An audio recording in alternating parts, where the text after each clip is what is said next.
another vlog. Today's video, i-update ko na kayo sa Skin Magical Flawless Whitening Set. Buti na lang naalala ko to kasi may nag-message sa akin na, sis, kailan ka mag-update ng si Ria. Hi Ria, taga San Pedro Laguna sa Pasita. Namimit ko na to pag nag-order siya sa akin ng kit 1, set 1, set 2, or set 3. Ngayon, tinatanong niya kung kailan daw ako mag-update. Ngayon, i-update ko na. Ito yung ginawa ko. Ito yung sabon. Dalawang klase ng sabon to eh. Yung ito, sabon ng Flawless Whitening Set. Ito naman, sabon ng set number 1. Hinati-hati ko lang siya. Tapos nilagay ko na lang dito, saka ko binitbit dito sa Davao. Ganito yung ginawa ko sa sabon. Ganyan. Pag naubos ko na yung isang slice, kukuha ako dito. Ngayon, ang mukha ko, may peeling. May peeling siya, may peeling yung Flawless Whitening Set. Pero, hindi siya yung mapula pag nagpipil. Di ba ang Skin Magical, sa pag-una mong gamit, mamumula. Normal kasi yun eh. Mamumula, na parang maitim tignan, tapos magpipil. So, ito na yung sabon niya. Konti na lang, 3 peraso na lang. Tapos, ito yung karton. Durog-durog na. Tinanggal ko na kasi yung dito, yung sabon, yung cream, yung toner. Tinabi ko na lang. Kaya, sirang-sira na siya. Sirang-sira na. Ay, nakalagay dito, December 31, 2018 ko unang ginamit to. Itong Flawless Whitening Set. Ito yung bagong box niya. Ito yung bagong lalagyan niya. Bago na to. Ito yung new packaging nila. Tapos yung toner ko, ayan. Hanggang dito na lang yung toner. Dyan. Hanggang dyan na lang yung toner. Tapos, Skin Magical Smoothening Sunblock. Ayan, konti na lang. Talagang ginagamit ko na siya kasi nasasayangan naman ako. Pero meron akong sunblock, yung Amaranth. Laging nasa bag ko yan. Gel to. Yung sunblock ng Flawless Whitening Set, gel. Ewan ko lang kung may cream, pero ito kasi gel eh. Tapos, ito naman yung cream. Ito yung Magical Flawless Whitening Cream. Ayan. Ito yung cream niya. Medyo madami pa kasi hindi naman ako madami maglagay ng cream. Konti-konti lang. And nakalagay dito sa likod yung manufacturing date, expiration date. Meron siyang expiration date. Ayan. Tapos, ang nito, ang set nito, nasa 300, 350. Ganun, nakalimutan ko na yung price. Tapos, ganito pa. Si Charlotte, ang ginagamit niya, may nagtanong sa akin kung ano yung ginagamit naming skincare para sa face. Si Charlotte Skin Magical din ang ginagamit niya, set number 1. Pero dahil nandito siya sa Davao, yung set niya, hindi niya dala. So, ito yung ginagamit niya, yung toner. Kaya parehas kami ng face ngayon na nagpipil. Yeah, peeling. Pero dito lang, yung peeling niya mild lang, micro peeling. Hindi talagang bonggang peeling.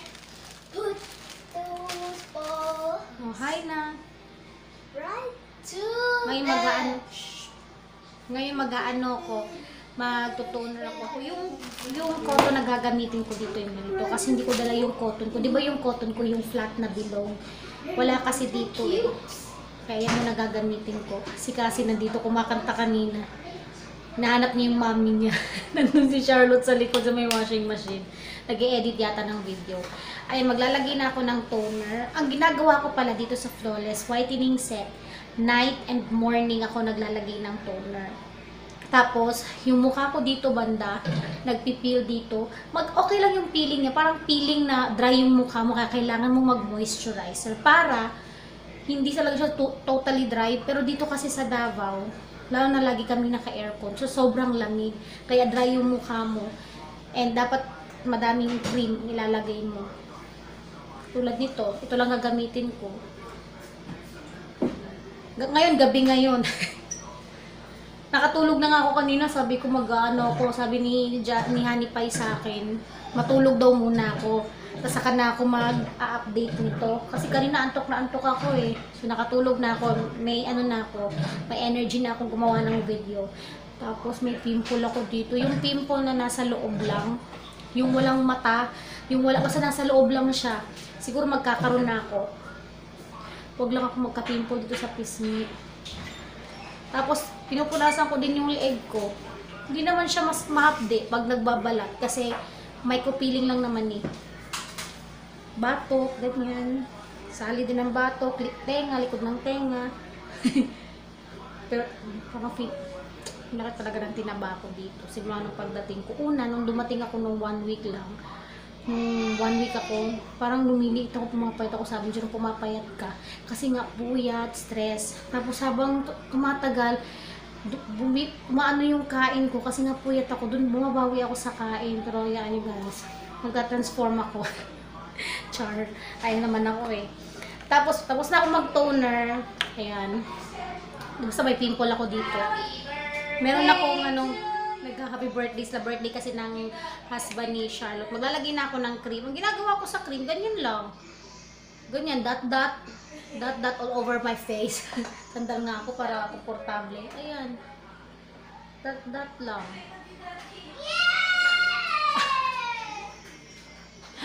Birthday ni Rodel. Happy birthday, Rodel. More birthdays to come. Bayaw ko. Husband ni Charlotte. Nasa Bermuda ngayon. Ayun, ganyan lang. Oh, ganyan.